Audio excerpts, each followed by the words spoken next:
Yeah, I smell what The Rock is cooking, but so far, it seems to be some problems.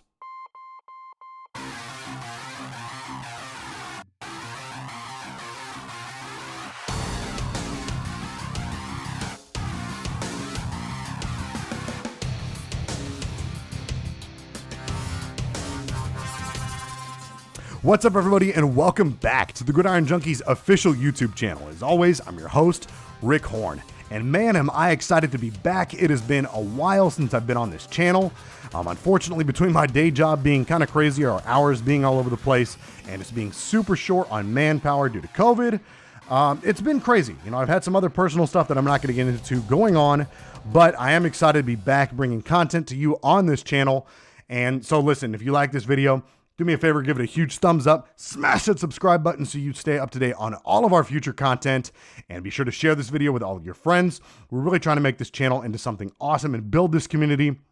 So let's just jump right into this. So you can check out my channel. I posted a video a while back about how The Rock, in partnership with his ex-wife, Danny Garcia, and Jerry Cardinale of the Redbird Capital Partners, it's a kind of a private investment firm, they had all partnered together to purchase the XFL last year in 2020.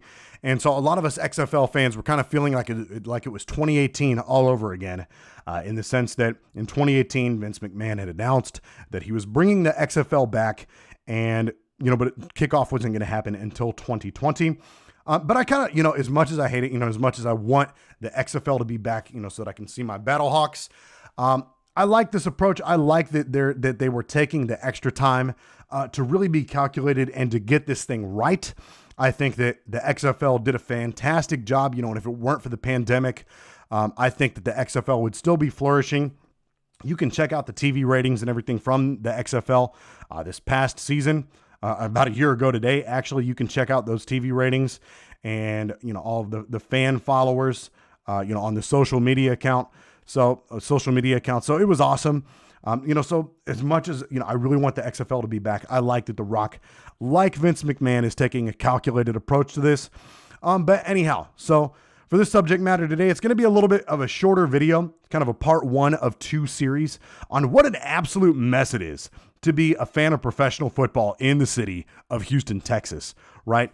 So if you didn't already know, the Houston Roughnecks, the team that went 5-0, before the XFL had to shut down due to COVID-19, did file a trademark application for their logo, but it came out about a month ago that there was a trademark attorney by the name of Josh Gerben. You can check out his Twitter account, and you can see the post right here from his Twitter account. He says, the NFL has opposed a trademark application for the XFL's Houston Roughnecks logo.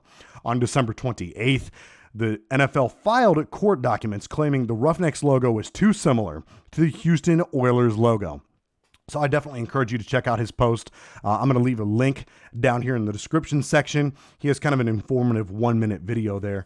But the complaint does go on to say that although the Houston Oilers moved to Tennessee and changed their name to the Tennessee Titans, the Oilers mark still contains valuable goodwill and consumer recognition. And furthermore, consumers encountering the applicants or the XFL's mark, particularly in connection with applicants' services, are likely to associate the mark with the NFL based on similarity of the party's mark and their respective goods and services. So, I mean, to me, as you can see here, yeah, there are definitely some similarities between the Houston Roughnecks logo and the Houston Oilers logo back when the Titans used to play in Tennessee. I get it. But to me, and like I say, I get it from the business side of the house on the NFL's behalf. They're really worried about, what's going to affect their bottom dollar. I mean, it's a multi-billion-dollar company. But to me, whenever I saw the logos of the XFL teams coming out and I saw the Houston Roughnecks logo, yeah, definitely, I could tell they kind of bought off on the idea of making a similar logo to the Houston Oilers. But I didn't take it as the XFL trying to be sneaky and have like malicious intent of any kind. To me, how I took it was that they were paying homage, if you will, to the city of Houston, right? Because a lot of fans in Houston, Texas, still rock their Oilers gear. Whether or not they're a Titans fan, they still rock their Oilers gear even at Houston Texans games So I really think it's nothing more. I thought it was nothing more than that. That just that, they're paying tribute there to the fans there in Houston. And to me, I see, while yes, there are a lot of similarities between the logo, I think it's different enough that they should just go ahead and be granted the trademark, and that this shouldn't be a thing.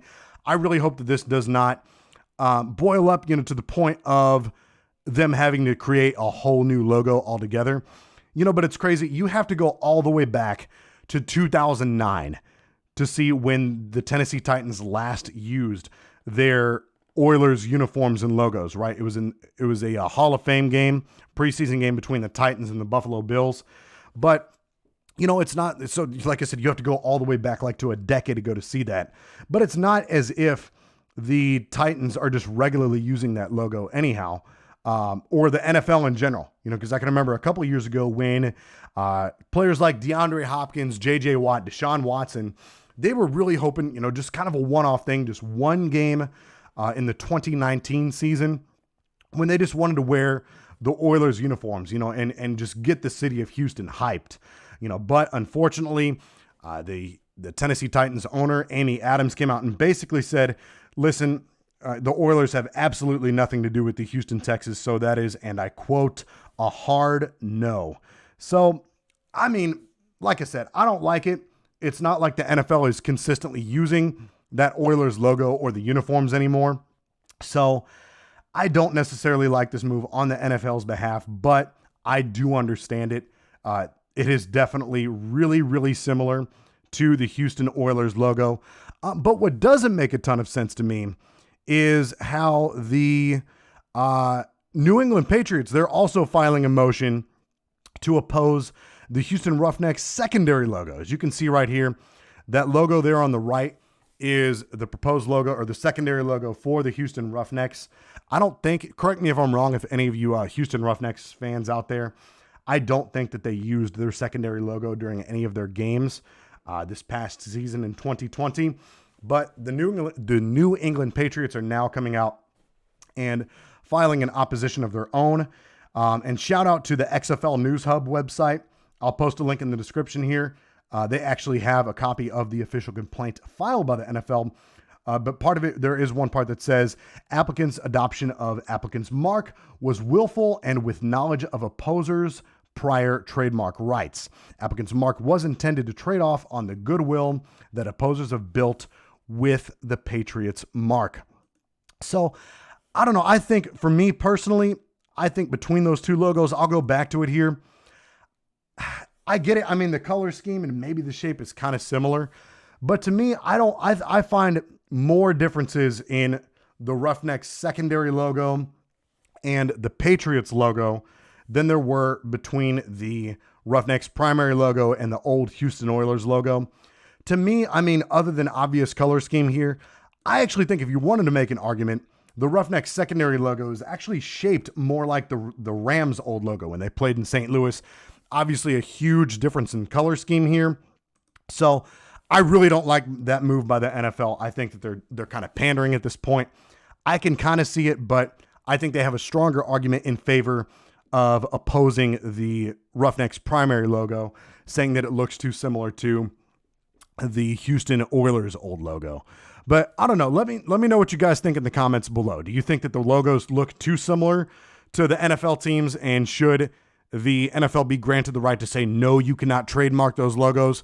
Or should the Roughnecks be able to go ahead and do their own thing, keep the logos, put trademarks on them, the whole 9 yards? But like I said, I know this is a little bit of a shorter video because we obviously don't know the outcome of that opposition just yet, but we will have to see what happens there. Anyway, like I said, guys, give it a thumbs up, leave a comment below, share this video, subscribe to this channel, and we will catch you junkies on the flip side.